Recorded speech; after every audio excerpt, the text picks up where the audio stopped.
All right, in this episode of the How to Do Your 20s podcast, I have my buddy Hayden on, and for all the listeners out there, he's done probably what either you have done or you wish you could do. He quit his corporate job, started his own business. It's an Amazon e-commerce business, and we're going to talk about like what the process was like quitting your job, what it's like now that he has quit his job, and everything in between. So first off, Hayden, thank you for coming on the show. Thank you so much for having me. It's great to be here. So tell us a little bit about your story, and we can go as far back as you want, but how did you get to where you are today? Cool, yeah. It's one of those things where when you're growing up, you don't really appreciate which direction you're going. And when I look back on it, I realized that I had a bit of an entrepreneurial spark when I was a little kid. But when you're running around selling water balloons to your neighbors and car washes using liquid hand soap, when you're 7 years old, you don't really know, first of all, what the word entrepreneur is or what direction that's going to lead you in. But throughout the course of my life, I've always been looking for ways to hustle and make a buck, and not necessarily that, just build interesting businesses and build systems that work and sort of fit well together. And so one of the things that I've always been looking for is the opportunity to build a really cool business and a really cool brand that helps a lot of people. And I knew that part of that in my 20s was going to be going to a company and learning as much as I could, as well as putting myself out of my comfort zone so that I was growing and trying things, because the worst pain in the world is not trying something and having the regret of not going for it. And so you want to talk a little bit about where you were working before and how long? I don't even remember how long ago you quit your job. Yeah, definitely. Out of college, my senior year, I actually started my own small venture. It was a memory foam mattress company. It was targeted at college and university students because I would take in a class where they taught us that the genesis of every business was to find a pain and create a solution for it. So I thought back to how terrible those dorm room mattresses were that we all slept on, that were terrible. The comfort-proof, pee-proof, just terrible monstrosities of mattresses. So worked on that for about a year and a half, successfully got a school on board that we partnered with to offer their incoming dorm residents the opportunity to upgrade the mattress that would be waiting there for them to a memory foam model, and found that to be a really eye-opening experience with just learning a lot about people and supply chain, going to trade shows, and just presenting myself as a legitimate business as a 23-year-old kid. Which was really interesting. And then after the second seasonal mattress season, Department of Redundancy Department, I found myself looking for the next thing. And so I went to work at a company called Quest Nutrition, which is a fantastic company. Can't speak highly enough about them. The chief marketing officer at the time did an Ask Me Anything session on Reddit while I was wrapping up the second mattress season, and was really impressed by the way that they were a digital-first company. They had a revolutionary product. They were building a community around it, and I was just so blown away by the company in general that I had to find a way to get in there and learn from them. So I tore them apart online, researched everything I could find about everybody in the company, the founders, the executives, the other people, looked at their website, tore all that apart. And then eventually it came down to, because I didn't know anybody, I cold called the customer service department and told them how great I thought the company was, asked to be put in touch with the chief marketing officer. Fortunately, Jeanette, the rock star in customer support, passed along my email address. That led to an interview, which led to a job, which led to a year and a half of a world-class education in content and influencer marketing from a company that had been, in 2014, the number 2 on the Inc. 5000 fastest growing privately owned companies. So that was a really great experience for me. And toward the tail end of my time there, I started looking for what's the next step going to be. And I'd always been looking, or it was weird, I'd always been sort of aware of, whenever I was at the barbershop, the products that we used in my hair at the end of the haircut or whatever you buy afterward. And I was always intrigued by which products did and didn't give me sort of the boost in confidence that I wanted to sort of maximize and optimize myself during the day. And so that sort of led me to start deconstructing the products that were out there, even while I was at Quest. And it wasn't until the very end of my time there that I started researching manufacturing partners, cosmetic laboratories, started sort of pounding the pavement and really conceptualizing and asking myself the hard questions of what do I want my product to look like? What do I want the brand to speak to? What do I want the messaging to be? And that's what ultimately led to what has become Challenger Hair Care. So I want to dive into all this, actually. Absolutely. And so how long ago was it you said you started Challenger? Challenger was started. I was sort of fumbling through the initial sort of creation of the business because I had to file the LLC papers on my own, and that's a process where you fill something out wrong because there's ambiguous instructions on the paperwork, and then it gets kicked back, and suddenly you're 3 weeks further down the line with no closer to your destination. So started that in about October of 2015, I want to say, and didn't actually kick off until we had a business bank account and a DBA and all of those things set up, so that it was, again, the air of legitimacy that you want to make sure that you're setting yourself up for success, and that means not rushing into anything and making sure that when you write somebody a check that it's coming from the right bank account and you have all those little boxes checked off. And then I started research and development. It would have been probably January of 2016, and then went through multiple product iterations, and it was by the time I think I had versions B and C of what ultimately became Challenger Blue that I decided, that it was time to move on from Challenger, and that would have been in March of 2016 was my last day. So let's talk about the beginning, because I think to a lot of people, I mean, even to me up until recently with the new company I was starting, the idea of starting a company that, and outsourcing all the production, all that kind of stuff, that sounds really daunting. How did you go about doing that? How did you find, people to fill it, the jars, all that kind of stuff? Yeah, and that's a great question. It's something that varies a lot depending on which product space you want to go into. And my sort of goal with any business to test the theory of it is to ask myself, okay, how do I sell one to one person? And in my particular case, it was a weird use case in that I'm not a cosmetic chemist. I don't have a background in cosmetic chemistry. I'm not going to be able to mix up a batch of hairstyling products in my kitchen, as some people are with their food products or other things that they make at home to start. And so I recognized that was a uniqueness to my particular space. But if I was going back and I was starting a food product or I was starting a service, I would search for the lowest barrier to entry way to prove that I could sell one to one person. Whether that means setting up a booth at a farmer's market, if it's a food product, if I have artistic skills, or I have a service, or I have a particular set of tax accounting, whatever, insert XYZ service, it would be to find one person that I could sell that service to, and then go through the process of, okay, I'm tracking my hours. Is this project-based? Is it going to be something where I'm invoicing you, or am I going to be on a retainer? So you sort of start to feel out all of those things.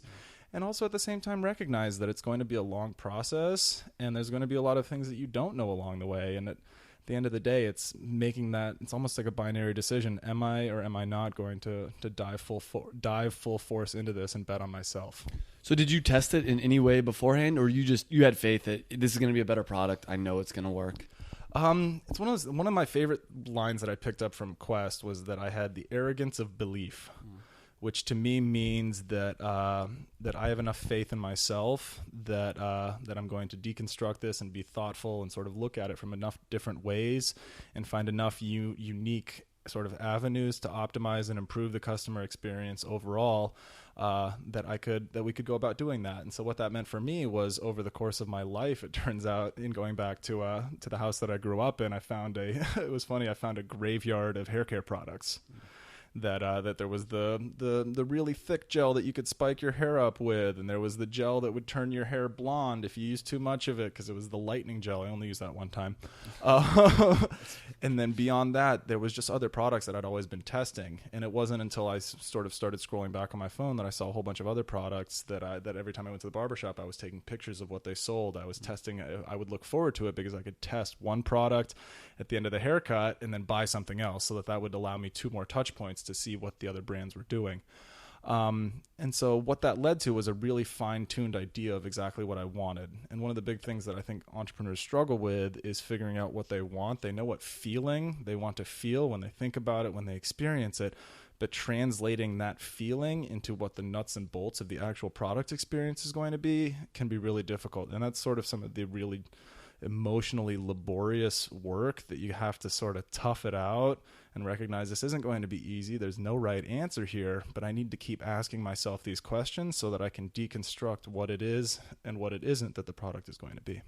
So this is something I struggle with, is because a lot of the experts just tell you, oh, you need to go test, like even Tim Ferriss, who, obviously, I listen to a lot of what he says. He's like, oh, go run a bunch of AdWords and Facebook ads and, sell a bunch of jars, for instance, of your product, or my product, I guess would be jars. But then there's a part of me that does kind of feel the way it seems like you felt when you started it up, of just like, I know I can do this, and I know it's going to work. For instance, with the Performance Nut Butter, I haven't sold a single one. I've had people tell me I would buy it, and that doesn't necessarily mean they actually would put the money down, but there's a part of me that just knows that there's 300 million people in the U.S., and 0.1% of them would be interested, and 1% of those people that are interested would actually buy, and that's enough, or whatever the numbers are. So for listeners out there that do have an idea, I guess how do you structure what percentage is to just do it kind of almost not with blind faith, but it's a little bit blind faith if you can't sell it, versus test. Yeah. There's definitely a fine balance between test, and there's also a sort of a vulnerability element that you need to be comfortable with, because you can find yourself tinkering yourself to exhaustion if you're trying to get it right before you actually get feedback from the market. So what I would say on that end, because I will acknowledge that I'm atypical in that I sort of jumped full force into this, is on the back end, just to minimize your back end exposure. And that means start with a small order quantity. And even if that means that the cost of your initial production run is going to be very high, as it was for ours, it was important to not overly expose myself. And so, because I don't come from a particularly wealthy background, I was taking the scrimpings and savings that I had to be able to pour that into our first production run. And so part of that meant, okay, I know that worst case scenario, and there's an element of stoicism that comes into here. So absolute worst case scenario, what happens? I lose all of my money, which sounds bad, but at the end of the day, I mean, of course, I'm making sure that I have enough money to pay for rent and like food and all the hierarchy of needs elements that I'm going to have in my life. Well, but I mean, even with that, I actually did a podcast yesterday, and the conversation came up that we have huge safety nets. If anyone, you, me, anyone listening to this podcast, our worst case scenario is to go home to mom and dad, which is an ego, like it's a total hit to the ego. But you said, making sure you have enough money to pay rent. But the truth is, even if you didn't have money to pay rent, you're fine. And even if you're listening, or even if your mom and dad don't want you on the couch, they're like, absolutely no way, or they're not, whatever. Any situation, you probably have a friend. And if you don't have a friend, you can move to Thailand, and I mean, the flight's expensive, but or you could. There's ways. I mean, the other part of the conversation was, if you live in the U.S., you're never going to starve unless you purposely try. It's almost impossible. Even people on the streets don't starve. I got a hobo over here that's like overweight. And I'm like, okay, if he can be overweight, like, I'm not going to starve, Yeah, absolutely. And that's one of the great things about living in this fantastic country that has such a huge sort of appetite for entrepreneurialism, is that we do have these safety nets. And again, going back to that, if I were to consider the absolute worst case scenario, what am I, destitute on the street, living in rags, pushing around a shopping cart? Sure, that's terrible, but at the end of the day, I still have the skills and the experience to add value to other businesses moving forward. And that's one of the things that you always want to fall back on, is make sure that you have some tangible skill that you can sell or market. And I know that I have a background in digital marketing. I know that I have started several businesses, so I understand how to navigate the landscape of sort of the regulatory things, the filings, and making sure that your business is in good standing with the city, county, state, and federal entities. So making sure that you're building out skills and learning the necessary skills to make sure that even if something like a new business venture doesn't pan out, or you were flawed in some of your assumptions, or you thought that people were going to adopt it at a particular rate and you found that the market told you otherwise, not only are you going to know that for sure and not wonder what if for the rest of your life, it could go really well for you. Yeah. And so another thing is, because you're still doing some consulting work on the side. Actually, let's talk about that. So, because I think a lot of people listening are like, I can't just quit my job and go start a business. The truth is, you can do, like you're doing, some consulting work on the side. At what point do you think you would stop doing that? Like, is there a point on the business where it gets big enough that you're like, I'm done doing any consulting work? I mean, I would assume so. Yeah, absolutely. There's a couple of inflection points in the future that I could see sort of forcing that decision. One of which is perfect world, which is that the business continues to grow and succeed in a way that it would make sense to pull out some operational cash flow to pay myself a salary and be able to then pay for my life. But in the meantime, having a side hustle, so to speak, or a side sort of steady income stream so that you're not pulling operational cash flow. But that just speaks to there being numerous ways to start a business. I could have worked at Quest for another 6 months, lived like a hobo and then had enough money to pay my rent for the amount of time that I needed to get going. And so there's a couple of different options. I picked up a consulting gig doing email marketing for a food company, which was a sort of a continuation of what I'd been doing at Quest, which allows me not only to keep my skills sharp if knock on wood, I ever have to find myself applying for a full-time email marketing position or something else in the digital marketing space, keeps my skills sharp, and at the same time, it helps me see and get a glimpse into and build mentors that are further down the business line. So if you're going to find yourself, or at least I will speak to my own experience when I was looking at opportunities for ways to continue keeping my skills sharp and continue adding value to other enterprises, I wanted it to be something where I could learn from seeing what it was like to be in that business and sort of help wrap my head around, okay, what is it like when you're showing at trade shows, or what is it like when you have investors that you need to maintain conversations with and make sure that you're communicating effectively with them? What happens when you've got multiple different types of retailers that you're working with, when you're working with distributors to sell to retailers, when you're selling directly to retailers, when you're selling direct to the public, dealing with inventory, stock issues, making sure that your accounting systems are properly calibrated to make sure that your raw materials cost, you know exactly how much of ingredient X you have for accounting purposes, because that's important end of the year stuff that you need to be able to maintain and take care of.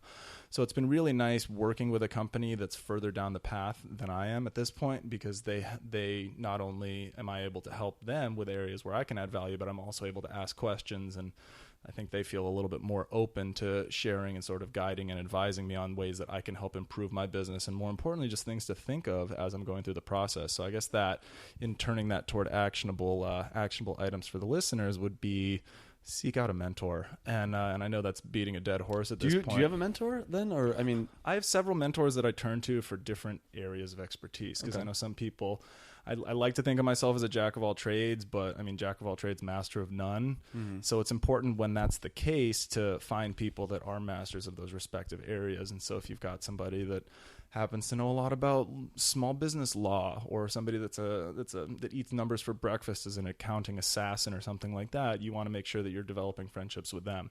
And so what that looks like when you're, seeking out a mentor is going to be finding somebody that A, seems approachable, has actionable knowledge, and B, you sort of get that you sort of have that feel that they might be willing and open to help you, mm-hmm. and that they would get something out of it. And of course, there are going to be those people that don't really see the value of mentoring other than helping sort of solidify and calcify their own theories as they say them to you. But there are definitely people that are willing and interested in helping. And yeah. How have you found, like, that's actually something I've struggled with and I have people that in some way I might consider a mentor, but like not fully. Or, I have one friend, I don't think you ever met. I have a friend, James, who's definitely farther along the path than I am, but it's more of a friendship that he's able to tell me like, oh, X, Y, and Z, or kind of like, Nick would be, where it's like, all right, I wouldn't consider him a mentor, but he knows shit that I don't know, you mm-hmm. know? Yeah, I think there's sort of a fine line between mentor and friend, that you want them to be a friend of sorts, so that they're thinking about you and looking out for you. And if they're talking to somebody else that they do business with and they go, oh, by the way, do you ever consider such and such, or do you know anybody in this space? Those are the type of introductions. So friend, mentor, I sort of use those interchangeably. Okay. As long as the information's flowing and the positivity and sort of the lessons and the insights and the things to look out for and the sharing of experience and advice, as long as that's there, it doesn't matter as much to me what the title is. I know some people, if you're approaching them cold and you don't have the opportunity to develop a friendship or a working relationship with them beforehand, they might relish the notion of being somebody's mentor enough that makes sense for them to say yes. Right. Versus if you came to somebody who's the CEO, CFO, founder, chairman of the board of XYZ company and said, hey, I want to be your friend, and maybe that can develop into a mentorship, that could seem a little bit intimidating, or like they'd be signing themselves up for a lot. So if I was approaching somebody would be a moonshot mentor, I would make sure that I built a ton of value for myself in the first place, add value to their life, because I would imagine that they're getting hit up by everybody in every direction. And so that means really taking an in-depth interest in them, who they are, finding old periodicals that they had written, finding old podcasts, finding some insight. about them that might not be readily available, sending them a small gift, writing them an email with an inside joke saying, hey, I heard your podcast interview from 2006, or I read that newspaper article from 1993, and I thought it was cool that XYZ. That adds a lot of value and sort of shows that you're able to put up the sort of the effort side of the equation and show them that you value them enough to invest some time rather than just sending a cold email. Do you have any examples of mentors that you have that you kind of got, or a story on how you got like a certain mentor? I'm trying to steal some ideas here for. That's a great question, and to be honest with you, I don't have any right now. But if I were to, sort of going back to what I was just saying, I would conceptually say, hey, what's the easiest way and most cost-effective way for me to add as much value as possible and show them that, A, I'm legit, I'm worth their time, and sort of you want to position yourself in a way where you're going to help them feel good about helping you. And so that means you need to think through, okay, what's the communication going to be like if and when they are my mentors, to the point where, hey, every month you can look forward to my sending you a 2-paragraph update on how I am, how I'm actionably using the advice that you gave me, and these are things to look forward to in the future. Because you're giving them sort of not necessarily a spot in your car, but you're giving them sort of you're sort of sharing your location with them in a way, and you're helping them see and appreciate. And one of the big things that I would do if I was approaching a mentor would be to talk at end about the specifics of how they got started on their journey. Because one of the things that I think intimidates people when they approach a mentor who's 10, 20, 30 years their senior, who seems like they've done a lot in the business world, it's really helpful and sort of humbling in a way. I've done this numerous times where I dive into hey, what was it like when you were just getting started? And how did you sell your first product? Who was your first customer? How did you meet them? And walking through some of those early business trials and tribulations, I think that can be really humbling in a way for somebody that's become really successful, because they will then be able to look back on, oh man, remember when I was that 20-something kid? I wish I had had a mentor like me. And then that will then sort of create sort of a circularly beneficial relationship that I think could be very valuable. And I do got to give a shout out to Nick, my buddy, who's been phenomenally helpful for Challenger. He's an advisor to the company, and I have to give him due props for that. So thank you, Nick. How often? So let's take Nick then. Is it like a regularly scheduled thing that you meet up with him, or is it kind of just every once in a while? You're like, I want to just hang out with him as a friend, and we end up talking about stuff, or is it like every once in a while it's like, yo, I got this burning question, can I call you up? It's everything in between. Nick, I'm fortunate to say, has become a close friend of mine, so I'm able to reach out at whatever time and say, hey, I've got this going on, and he's one of those rare types who's very willing and interested in helping people, just has a really good heart about that. Yeah.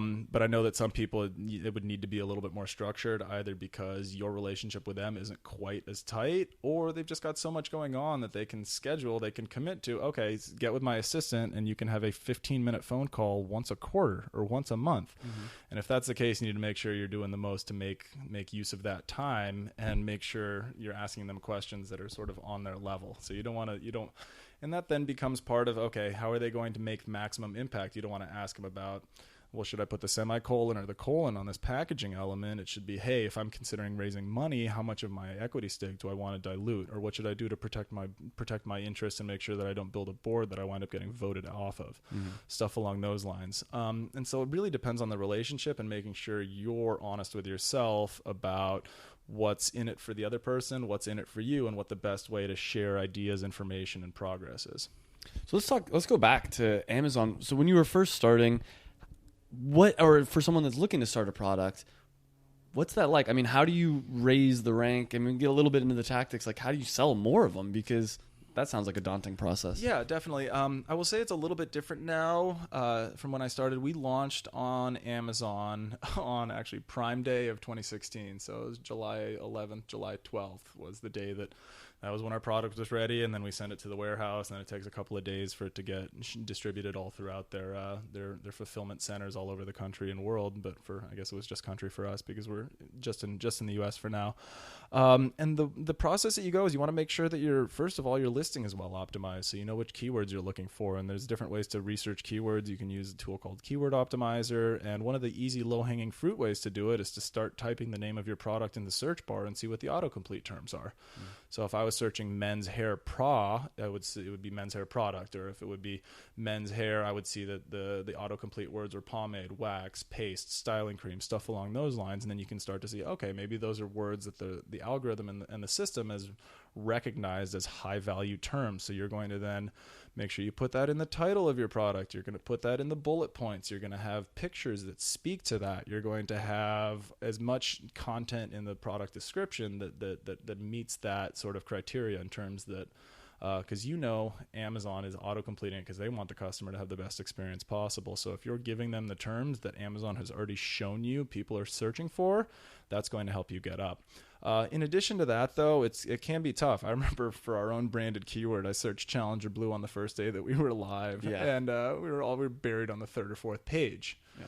And so in those cases, one of the things that you can do is ask friends and family to either make a purchase, or, I mean, one of the things that can happen is if you share it with people that care about you, they'll say, hey, I'll buy a jar to support you. Sure.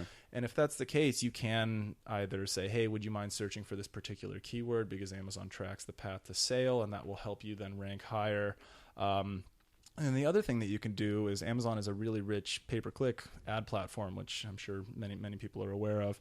And one of the really nice, unique things about the Amazon platform that Google and other search engines don't really offer is that Amazon will show you after the campaign has been run. Every Monday they spit out a new search term report, and you're able to see, okay, these are the terms that converted. These are the false positives that we had. So you want to set at the very beginning an auto campaign that's going to just do a broad sort of shotgun approach, and it's going to throw a bunch of terms in the air, and you'll be able to see what does and doesn't work, and you'll be able to see, okay, there's a whole bunch of hair products that aren't even close to mine that I was getting clicks for, that I was paying for. So you can say, hey, I don't want to show up for any of these keywords, as well as being able to see, oh, I wouldn't have thought that this particular keyword would convert to sales. And so that's a nice way that you can then sort of optimize not only your campaigns as you find out which keywords work, but you can also optimize your listing to match those keywords that you've shown to be successful.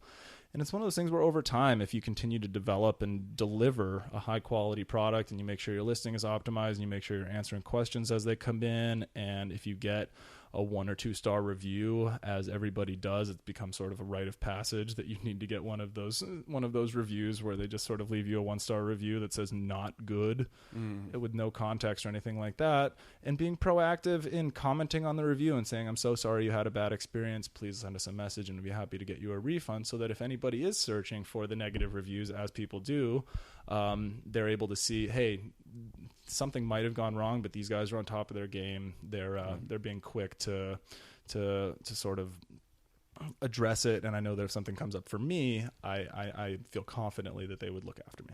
So something we didn't talk about, we probably should have talked about earlier, is why Amazon, why a product. I mean, obviously you talked why this product, but hell, before the podcast we were talking about, like, look, I guess, what's your goal? I mean, if your goal is just to sip, margaritas on a beach somewhere, starting an e-commerce company is probably not the easiest way to do it. It's not impossible, but there's easier ways, I guess. Yeah. I would say it depends on what your goals for the business are. And if you are trying to be location independent, there definitely is a path toward that on Amazon, in that you can set and automate a lot of the marketing elements.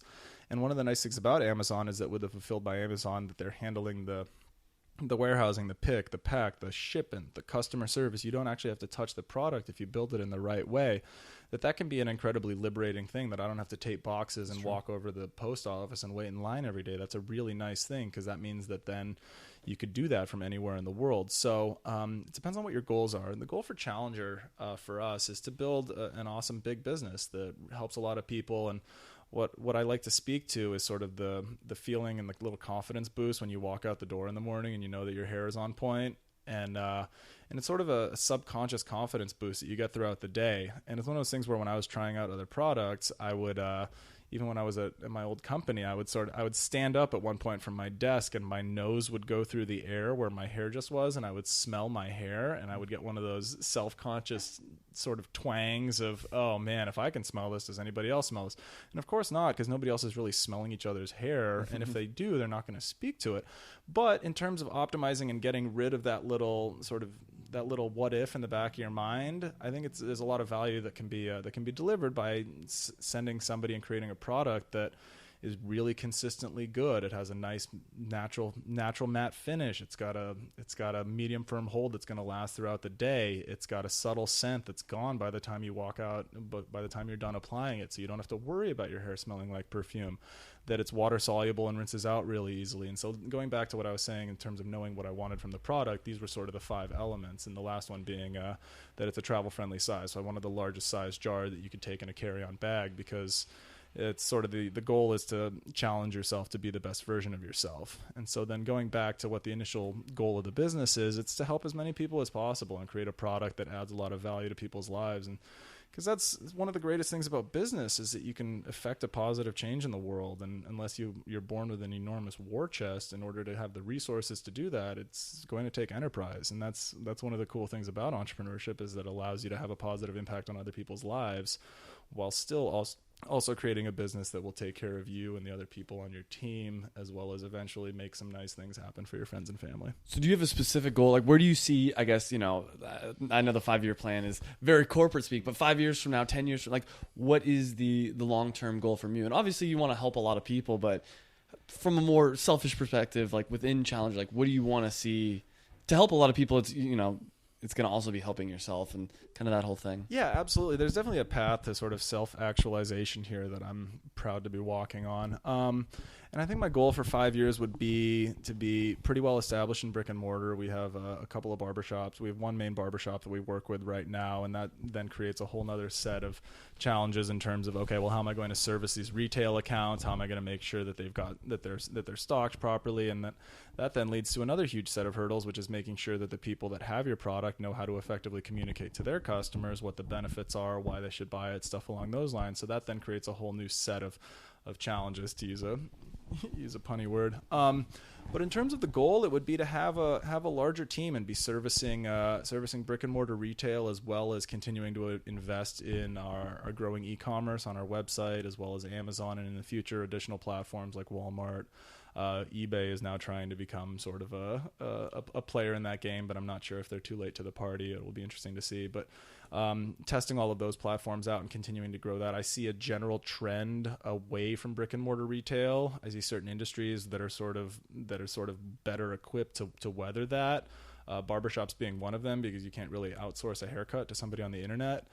So that you're still going to have person-to-person interactions there, and a lot of people's initial discovery comes from barbershops. So interested in having a whole array of barbershops, whether it's the small mom and pop to the large chains that will ultimately be carrying Challengers, so that it will allow a larger funnel to be able to share the product with people that will add value to their lives. In addition to that, being international would be really nice. Selfishly, and this is kind of stupid, I think Challenger would be really cool in Australia, just because it sounds really cool saying Challenger with an Australian accent. For those of you listening, it would be something along the lines of Challenger. And so hopefully you can say that to yourself in the car or wherever it is that you're listening, Challenger in Australian. So not Australian accent. So yeah, that would sort of be the goal, and to have a much larger team and make sure that we're lean, but we're still agile and able to execute on all of the ambitious campaigns that we have, whether that means making a customized landing page for a particular retailer that's going to drive traffic from their Instagram or Facebook to our channel, so that we can capture their email, share it with them, and be able to sort of help create positive brand impressions all over the internet. And so having the team in place to be able to sort of be agile and tactical in how we move is really important to me. And I think there will be a lot of growing personally that I'll be able to do over the course of this journey, as well as helping other people, not only through the good products, but helping create a good place for people to work, and creating just a business that adds value to a lot of people. Can you walk us through your day, like a typical day? And maybe let's start with actually yesterday, and then we can maybe go to a typical day. What did you do yesterday? And just like from morning to night, like what does your day look like, I guess? Cool, yeah. It's one of those things where recently I've been sort of playing around with my sleep schedule, in that I work with a virtual assistant, and she had been starting with me in the morning hours. She works 10 to 20 hours per week. And so the chunk of time, because there's weird time difference, and it makes it certain hours of the day where she's sleeping and certain hours of the day where I'm sleeping, and it's a clunky 15 or 16 hour time difference depending on whether or not we're in daylight savings time, because they don't have that over there. So I've started pushing my work hours and sort of reflecting on myself. That there's sort of this theory that there's 3 different types of sleep chronotypes. You've got the lion, which is the person that gets up really early. They're hunting, up and working before dawn. The bear, who sort of wakes up whenever, and then the wolf, who's sort of the night owl, does all their work at night. So I think I'm sort of a cross, and in reflecting on that, I think I'm a cross between a bear and a wolf to make it animalistic, I suppose. What do you think you would be? Yeah, I don't know. That's actually a really interesting question because I like the feeling when I wake up early. I do get more done. So I've been trying to wake up earlier. I'm definitely not waking up before dawn. I'd like to think that I'm probably not the night wolf. I don't like working at night, and I'm not as good. So I'm probably, in my ideal world, a cross between the lion and the bear, I guess. Maybe just the bear. I've been acting like the bear more so, but my best self is the cross between the lion and the bear. Gotcha. Yeah. So what we did with the virtual assistant is I gave her the opportunity. Hey, we either need to push your start time in the morning a little bit later, which would be later into the nighttime for her, which would have been her starting working at 11 or midnight, or you can work with me first thing in the morning your time, which means the next morning she'll be working and it would be the afternoon time. So that's been a nice change for me. So what time are you waking? Did you wake up now? Yeah. So going back to that, I used to be waking up right around 6 or 6:30, but I found that with my natural sort of late afternoon into evening work prime period that I'm cultivating right now, I found that to be just, I would go to bed at midnight or 1 and then be waking up at 6 or 6:30 to work with my virtual assistant. And it wasn't quite enough sleep, because one of the things that I do and I believe in wholeheartedly is prioritizing sleep and giving myself the gift of sleep. And I think it's one of the bigger underappreciated things that you've got sort of this, we look at people who grind until they die with this reverence that I don't really understand, because so many positive things happen to your body while you sleep. And just in terms of slowing neural degeneration, there's so many positives to sleep. So I really prioritize sleep, and I make sure I'm getting at least 7 to 8.5 hours of sleep per night. So generally these days I'm waking up right around 8 a.m. And then I'll do breakfast. And then I'm always like a junkie. I'm checking the Amazon sales all throughout the day. Just to 8 a.m. still pretty, I mean, it's not the lion, but it doesn't seem like the wolf either, you know? Yeah, and it's tough, and there's a balance there. I could do the grind until 2 a.m. and then sleep until 10 a.m., but at the same time, I need to be mindful of the fact that the rest of the world is still doing business, generally starting at 9 o'clock, and that we are on the West Coast, to the point where if I wasn't starting working until 10 or 11 in the morning, that by the time I'm kicking into gear, you've got a lot of people on the East Coast that I might need to be interfacing with who are already sort of in the afternoon doldrums, or they are thinking about going home. So I want to make sure that I'm still available and awake at a time where I can go meet with a supplier, or if a barbershop opens at 7 in the morning, that I can get there without it being too much of a challenge to my own scheduling, so that I'm not showing up all bleary-eyed. But then moving on from there, it's breakfast. I make sure that I eat breakfast of some sort, whether it's bacon and eggs and avocado, or I will do a lot of the times, because it's quicker and easier, I will do oatmeal with some protein powder in it. So you wake up and breakfast right away? Wake up and coffee, breakfast, and then set up my workstation so that I'm ready to kick butt. And then I make sure that there's a few hours of work time in the morning that are sort of set aside, and I'm not really messing with anything else. I'm currently working out of my apartment until the point where we have enough business generated to justify an office. I don't want to overexpand too quickly. And so what that means is it's really important to minimize the distractions, and that there might be a temptation to, if I'm sitting down to work at 8:30 or 9 in the morning, go, oh, well, I wonder if while I'm working, I could also run the dishwasher and do a full load of laundry at the same time. And that then leads to distractions where I'm doing 10 things 1% forward at a time. It's almost like a DJ booth where you're pushing all the little gliders forward. I want to focus on the one most important thing for the day. So I use lists pretty aggressively. I had been using an online digital one, but I find that seeing something in my own handwriting has a sort of a cognitive effect in terms of making me very mindful of, okay, this is the most important thing. And that then leads to the question of, okay, well, how do you know what to do in a particular day? And that's something that I won't pretend to know, but it takes a high level of honesty with yourself to know, okay, if I don't get anything else done today but this one thing, what's the one thing that will make today a success? And that then leads to going back to some of the emotionally difficult sort of decision making that you need to do. It's you need to look at your situation and say, okay, well, where do I want to be in 1 year, 5 years, 10 years? You have to know where you're going in order to start deconstructing what the roadmap to there is. And so for Challenger's case, if we want to be in a lot of barbershops and we want to continue growing our online presence, that means two things. It means constantly thinking through ways that we can better service the barbershops that we currently work with, as well as building out an infrastructure that we can replicate a similarly fantastic one-on-one experience for 5,000 barbershops. Because there's no way that I can go into every barbershop in the country and walk them through exactly how the education process works, talking about the product, sort of building rapport with your clients, asking them about what hair products they use. There's a whole lot of nuancy things that you need to think through, both in terms of a one-on-one as well as at scale. So I spend a lot of my so I guess coming back to where I was talking, Country Highway, Hayden, I find myself buckling down and working for a couple of hours in the morning, and then in those hours, is it just you sit down, you work for 3 hours straight? Do you have scheduled breaks? Do you just kind of feel tired, you get up, walk around? Like, what's...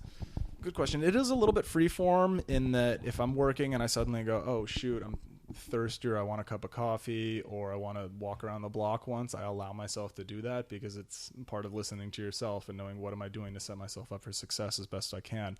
As far as structuring it, the work itself, there's a whole bunch of different ways that people do the 25 minutes on, then a 5-minute break. Some people do 50 minutes on, 10-minute breaks. Some people will do 3 hours on, and just, I don't know how they do that, first of all, because that takes a lot of sustained focus that you need to train your mind to be able to do.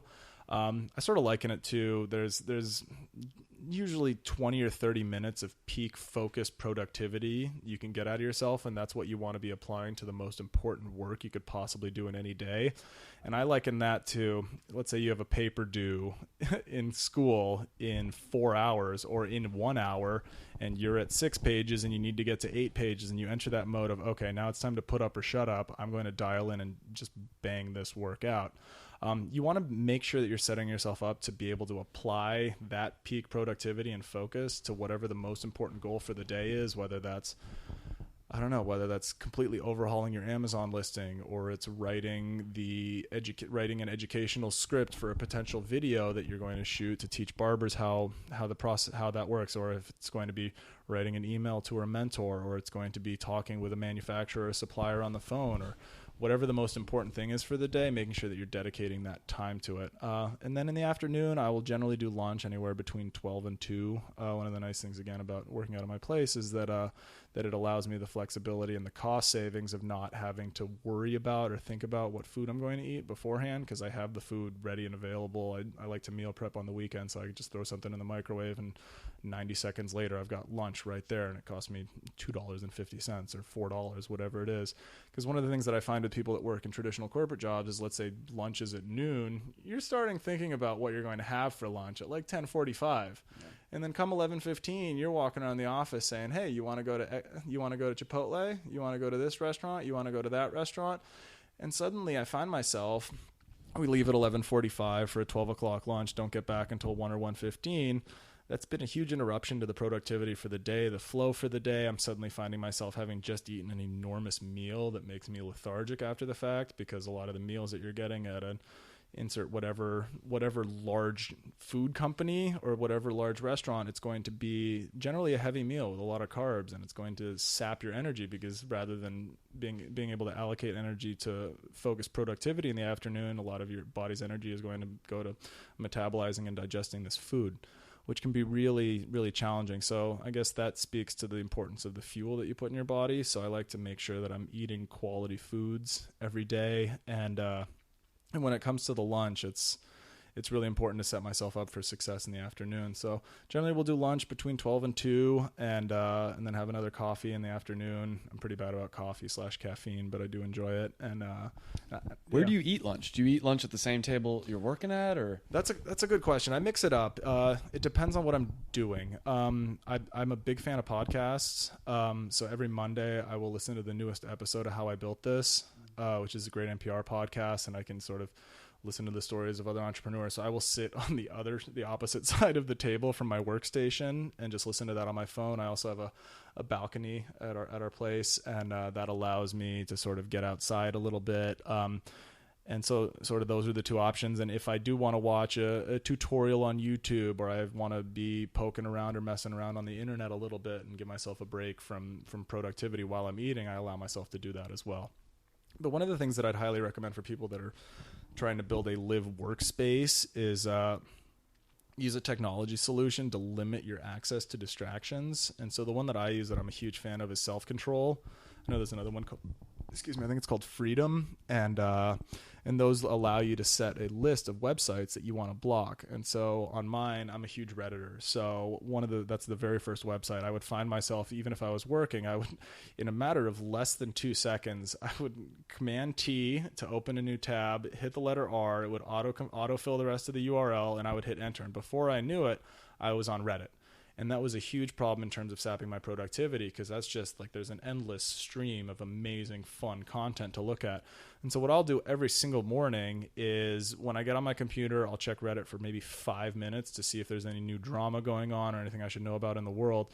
And then I will lock it down for 7, 8, 10 hours so that I can reward myself after being productive with a bunch of really cool content. So the sites that I have on there are Yahoo and Reddit and Facebook and Instagram and a couple of others that I was finding myself being distracted by. And then it's interesting because as you're going through the process of finding websites to block, I would find myself trying to justify something else that would be a new distraction website. And so I would have blocked Reddit and Facebook and Instagram at that point and go, you know what? I should really find out what's going on in the news these days. And so I'm going to go on to CNN.com. And then after one or two times of doing that, I went, no, I'm using this as a crutch. This is a distraction. So I just added that to the blacklist, and now it's not an accessible site during those hours, which is really nice because it just makes it so that you almost, you're setting yourself up to have to work a lot more.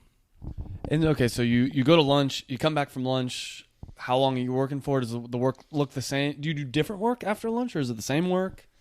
I like to do a lot of my creative work in the late afternoon and evening. I find myself just weirdly hitting a nice flow. What's an example of creative work? It would be if I was overhauling the enhanced brand content on our Amazon listing and figuring out, okay, which template am I going to use? Which image do I want at the top? Am I going to jump into Photoshop and overlay some text on this? What do I want the text shadowing to look like? What do I want the image to look like? What messaging do I want? What story do I want to tell? Do I want to start with a sexy shot of the product and then go into functionality? Do I want to give background on the founder, the story behind the company? Do I want to show models that have really slick hair who have used the product? It's a lot of those conceptual sort of reflective things where you ask yourself, okay, what brand experience do I want the customer and the guest to have? And that's what I find myself sort of creating and fine tuning when that comes. And okay, so we're going to the lunch. And how long do you work? Actually, let's say how long do you work after lunch? And at what time do you stop? And once you stop, what do you do? Yeah, let's go through the whole day. Yeah, let's do it. Great question. Yeah, so anywhere between 12 and 2, I will sort of dial back in for the next 3 to 4 hours.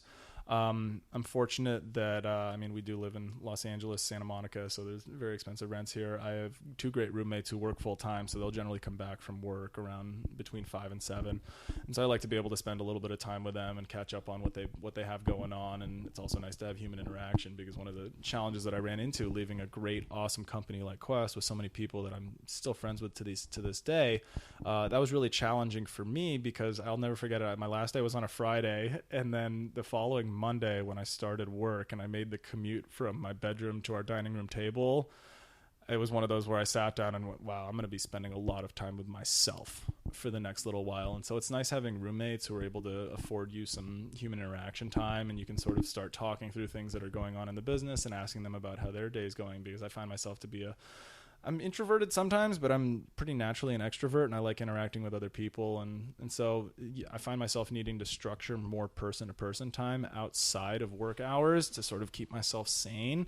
And so I'll hang out with my roommates while also on the computer, make myself some dinner. And then usually I'd say 8 to 11 or 11:30 is sort of my prime sort of creative, reflective work time. And one of the weird things that I sort of weirdly enjoy is working my butt off, knowing that most of the rest of the world, or at least in the United States, is not. And so that's one of those things where I sort of relish on the weekends if I've got 3 hours in the afternoon going, hey, I'm going to work on this pro forma financial modeling system, or I'm going to work on this digital marketing funnel optimization. And it's sort of that whole notion of grind while everybody else is sleeping. There's a little bit of sort of entrepreneur's pride that you can program yourself to take in situations like that, that I find myself enjoying. And that's one of those things where, I mean, if I were to sum up the way to keep yourself motivated, it would be to really closely monitor your self-talk.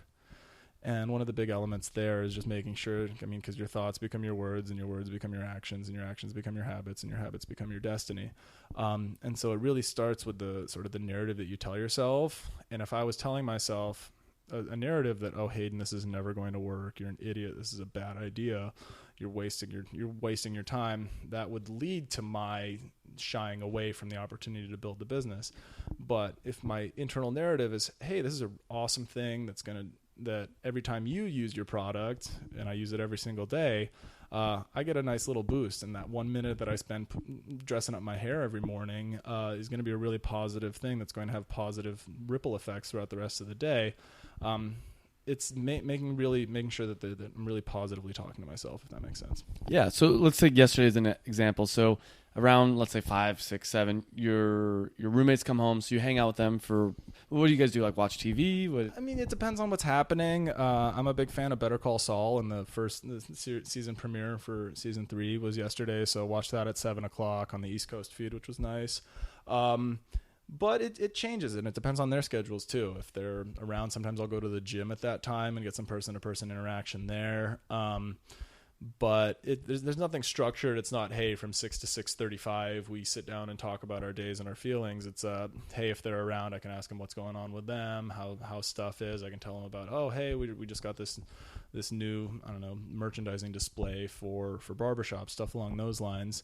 And so it's really fluid thing where it changes from day to day. And sometimes if they're not around, I just wind up being cool with it, and or they're not home, or they have to work late, whatever it is. I don't want to pretend like I need them there, because I mean the goal is to be as self-sufficient as possible.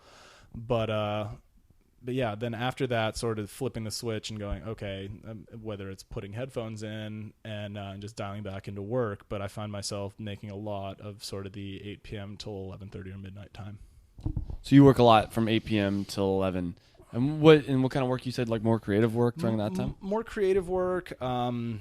Yeah, I can bang out a lot of productive work where I need to just be designing things, developing things, updating pictures, building emails, building whatever it is, or building financial, or diving into inventory numbers, or make cash flow analysis, all of those things. Or if it's, hey, I need to sharpen up my skills and learn something new, I find myself oftentimes saying, hey, this is a good chunk of time to learn more about small business accounting, or looking at the difference between an LLC and an S Corp and a C Corp for future planning, stuff along those lines. And so I find myself flowing pretty well naturally during that time frame. And I know that a lot of entrepreneurs out there are people that are interested in becoming entrepreneurs or just starting their own business, regardless of what title they put on it. That's a good chunk of time when a lot of people can be productive, because it's after you've come home, after you've had dinner with your family. If you have a family, you could have put your children to bed by then. And so I like reinforcing that somewhere down the line, because I'm only 27 right now, that in the future, if I'm 35 or 40 with hopefully an amazing wife and a child or two, I'll still be able to make good use of that time, because I will have sort of reinforced over the last decade and a half that, hey, my body knows this is time when you're really going to want to crank out some productive, either creative, reflective, sort of some of the lonely work that you have to do that nobody else can do when you're the founder of the business. Cool. I want to wrap up and let you get back to the grinding. Where can people buy? I mean, obviously Amazon. Where can people buy Challenger? Where can people get in contact with you? All that kind of fun stuff. Yeah, absolutely. I'm on. You can email me anytime. I'm a huge fan of email. It's Hayden, Hayden, @challengerhaircare.com, which is also the domain name of our website, challengerhaircare.com. You can also find us on Amazon by searching Challenger Blue or Challenger Hair Care, or as we continue to work our way up the search rankings, some of the other interchangeable men's hairstyling product. I think we cracked position 9 yesterday on that, which was pretty exciting because a lot of the other players on there have been around for a long time and they have questions and answers going back all the way to 2013. So given that we've been live for, I guess today now would be our 9-month anniversary on the day of recording. This is April 11th. We're now 9 months into selling. I'm really pleased with the progress that we've had. We're just about to hit 100 reviews, and which are really hard to come by organically now that Amazon is no longer allowing incentivized reviews. So it would be challengerhaircare.com, Challenger Blue, Challenger Hair Care on Amazon. You can find us on Instagram at Challenger Hair, and me, Hayden, at challengerhaircare.com. Cool. And I'll put links in the show descriptions. Hayden, thanks so much for coming on. Thank you so much for having me. I got to be honest, this was my first podcast interview. I was admittedly nervous going into it, so hopefully to you listeners out there, I was able to add a little bit of value. And if you want to give me any feedback or things that I said or any filler words or anything along those lines, I'd be curious to hear. Thank you so much. Yep, thanks. All right. Hey guys, I hope you enjoyed that video. And if you did, make sure you hit the big red subscribe button down below. You can also check me out on Facebook and on Twitter. And I release a new video every Monday, and by hitting that subscribe button, you'll get those new videos every Monday. And this is really a podcast. It's also a website. You can check out the website. It's howtodoyour20s.com. I'll put a link right over here as well. And what it's all about is trying to improve your life. And we specifically focus on things that people in their 20s are interested in. So make sure you like the video if you liked it. Subscribe. Like us on Facebook and Twitter, whatever. But I hope you enjoyed the video, and I hope to see you again on another video.